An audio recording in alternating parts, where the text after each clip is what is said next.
Bienvenidos a Metabolismo TV, tu fuente de información correcta sobre el metabolismo y la salud. ¿Por qué no se detecta la resistencia a la insulina? Yo soy Frank Suárez, especialista en obesidad y metabolismo, y algunas personas nos preguntan en Metabolismo TV por qué no se detecta la resistencia a la insulina. Bueno, todos nosotros que hemos visto Metabolismo TV o que hemos leído el libro El Poder del Metabolismo o el libro Diabetes sin Problemas, pues sabemos que definitivamente lo que más distingue a un diabético y a un obeso es la resistencia a la insulina. Voy a la pizarra un momentito a explicarlo, fíjense. Para una persona poder tener obesidad, pues la obesidad en un cuerpo normal, cuando ese cuerpo se pone obeso, pues en realidad lo que la persona está experimentando es resistencia a la insulina. Todos nosotros tenemos un órgano aquí, debajo del seno izquierdo, que es del tamaño de su puño, se llama el páncreas. Está por aquí, ¿ok? Ese órgano, que es del tamaño de su puño, produce una hormona que se llama insulina. Sin esa hormona, lo que usted come no puede penetrar las células para alimentarlas. O sea, las células son así. Dentro tiene su parte que se llama la mitocondria, que es donde se crea la energía. Y por aquí viene la glucosa.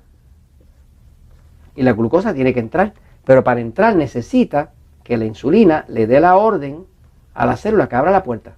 Cuando la insulina abre la puerta, entonces es que penetra la glucosa acá adentro. Cuando llega la glucosa acá adentro, entonces es que la mitocondria, que es donde se crea la energía, puede utilizarla para producir energía, calor, lo que llamamos ATP y todo ese tipo de sustancias, que son las sustancias que crean la energía de su cuerpo, lo que llamamos el metabolismo. Ahora, todo el sistema depende de que la insulina, que es una hormona, haga su trabajo de tocarle la puerta a la célula para que la célula abra la entrada y la glucosa pueda entrar. Sin insulina, la gente se muere. Ahora, ¿qué pasa con la persona que tiene obesidad? ¿O qué pasa con la persona obesidad o diabetes? Son, para mí, como el mismo perro con distinto collar. Porque son dos manifestaciones de lo mismo, de resistencia a la insulina. En el caso de la obesidad, la persona tiene resistencia a la insulina porque el cuerpo está produciendo insulina, pero es tanta la insulina que produce y es tanta la estimulación que tiene la célula de insulina que llega un momento que de la misma forma que usted no le contestaría una llamada a alguien que la llame, lo llame y usted apaga el teléfono, así mismo la pasa a la célula. O sea, que el problema es que cuando hay exceso de insulina, el cuerpo para protegerse lo que hace es que tumba la comunicación. Todas las células tienen como unas antenitas que se llaman los receptores, son los receptores de insulina. Una cosa que pasa, que ya se descubrió, es que cuando hay exceso de insulina, esos receptores se desregulan, quiere decir que se rompen y tumba la antenita. Y es una forma que tiene la célula de protegerse del exceso de insulina que la está impactando, ¿no? Así que las personas que tienen obesidad o tienen diabetes tienen exceso de insulina. Y como tienen exceso de insulina, pues la insulina hace otra cosa, que la insulina no deja que el hígado, que está acá, al lado de acá, no deja que bote la grasa. Entonces la persona empieza a tener una barriga, un abdomen, una panza, y tiene eso lleno de grasa, ¿verdad? El hígado graso, pero como la insulina no permite que salga la grasa, pues ahora tiene la puerta trancada y no importa lo que usted haga de ejercicio, de pasar hambre, de contar calorías, lo que usted quiera, no va a bajar. ¿Por qué? Porque mientras haya exceso de insulina, haya resistencia a la insulina no va a permitir que el hígado tire la grasa para afuera, no la deja salir. Entonces, ese es el cuadro, pero vamos a ver ahora cómo usted puede medir su resistencia a la insulina. Fíjense, es la cosa más fácil del mundo y uno se pregunta por qué no se mide la resistencia a la insulina. Pero lo voy a decir en 2 o 3 palabras. No se mide porque no es negocio. No es negocio, porque si fuera negocio, se medía. La forma más fácil de medir la resistencia a la insulina, y es súper económica, es cuando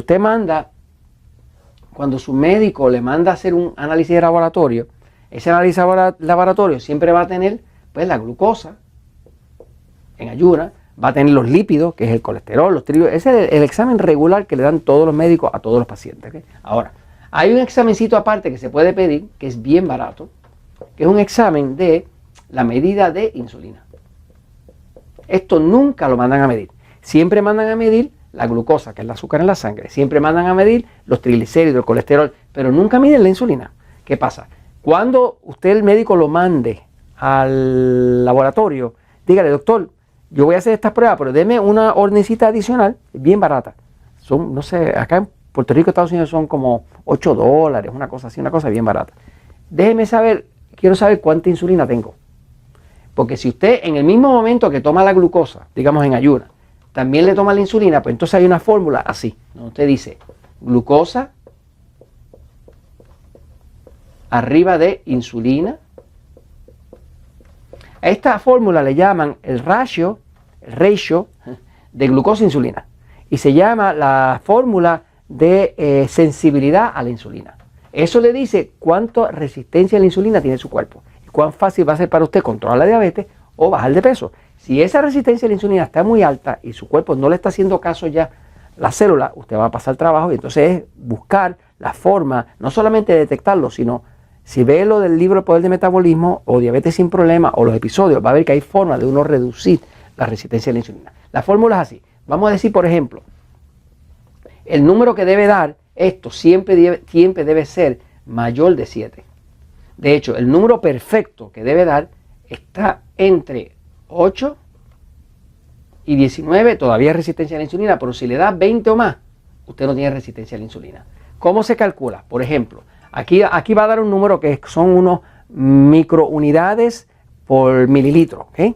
Es una medida distinta a la que se toma en esto. Pero cuando usted divide una por la otra, vamos a decir, por ejemplo, que si este aquí le salió, por decir algo, la glucosa le salió en 150, por decir algo, ¿no? Y aquí le salió en 15, pues usted dice 150 dividido por 15 tiene 10, ¿no? Que usted sabe, está en la resistencia media, ¿no? Ahora, si usted quisiera estar muy bien, ¿verdad? Pues esta que está aquí, 150, ¿verdad? Si estuviera en 5, ¿verdad? Pues aquí usted estaría en un 30.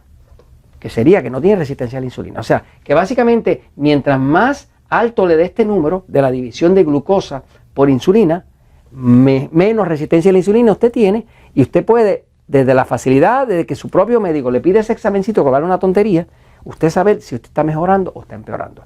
Nada, y esto se los comento porque la verdad siempre triunfa.